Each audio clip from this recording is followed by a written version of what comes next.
feels good, man. It feels good to see a young man have success. And like I said, as someone who I guess you could call me a hater at one point, just to see him prove a lot of us wrong.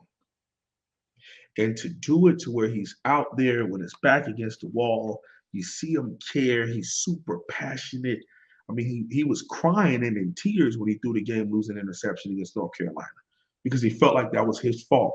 And they fought so hard into that game, and his misread resulted in his team not being able to finish a great comeback. And it really bothered him. But then on the inverse about that, Mark, he comes out and he started fast the last 2 weeks. NC State, he starts out fast. We hold on late. Pitt starts out fast. We hold on late. Okay. Um, it just he's something that you long for to have at that QB position. A gamer, man. Someone who, like, I don't care what just happened that previous play, as far as if you get sacked or swatted pass, I'm gonna make it the next play. Mark, I'm gonna tell you our first three plays on offense after Pitt went straight down the field and scored against this Miami defense. The first play of the game, a sack. A second play of the game, a TFL. Third play of the game, a 35-yard strike roll right over the top to Keyshawn Smith to set up the Elijah Arroyo first career touchdown catch in 4 plays. He didn't get down on himself. He wasn't mad. Our left tackle and our left guard didn't communicate a TE stunt. Yes, it's the first play of the game on the road. Now, of course, once you get into the film, we're going to talk about this and try to get it figured out. But he hopped right up. You know, they pulled him up and he's just like, hey, let's go, let's go, let's go. You see him clapping at him. Let's go, let's go. We line up. We try to hand it off to Rooster. TFL. He goes over there to help Rooster up. He's like, let's go, guys. Come on, wake up, wake up. Then he goes 4 wide, 35 bomb to Keyshawn, right over the top. And you see the sideline erupt. You see our offensive line get that confidence. You're like, all right, you're right. Let's go. Let's do this thing.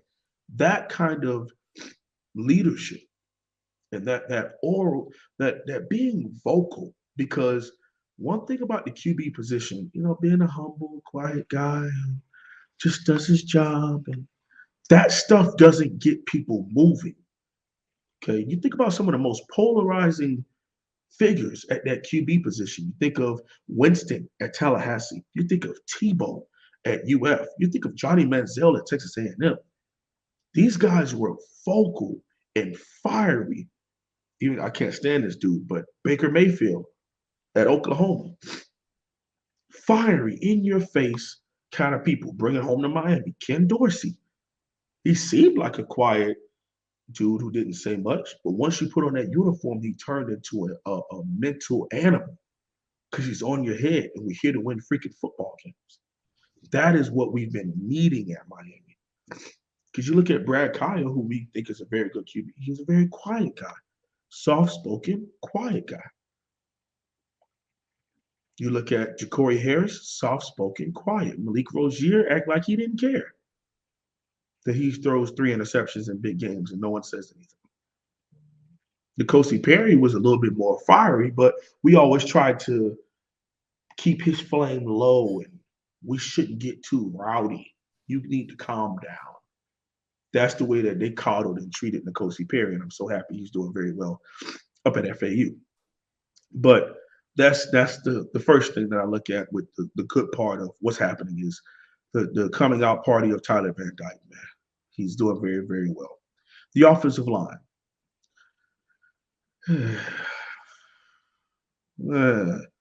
Good, some bad.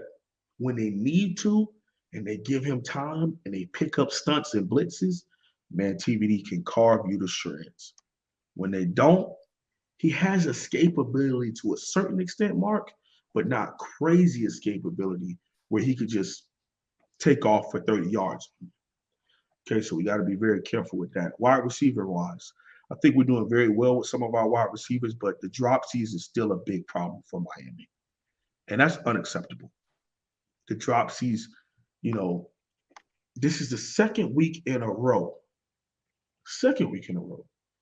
where Rambo has dropped a wide open touchdown.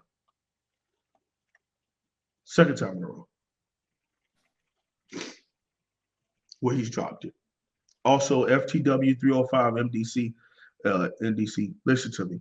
If you can find any video of Brad Kaya being vocal, I would love for you to at me on Twitter. It's at Holloway_52. And please show me so that I can stand and be corrected. But anytime I've seen Brad Kaya, he was a very mild-mannered, quiet to himself kind of quarterback. I'm not saying that that's bad because you can skin a cat multiple different ways and success comes from multiple different ways.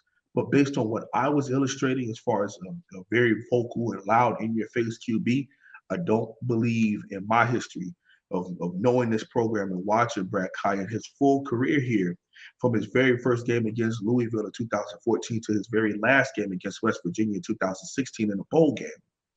I did not see that Brad Kaya. But again, if you want to correct me, I would openly stand corrected. That doesn't bother me.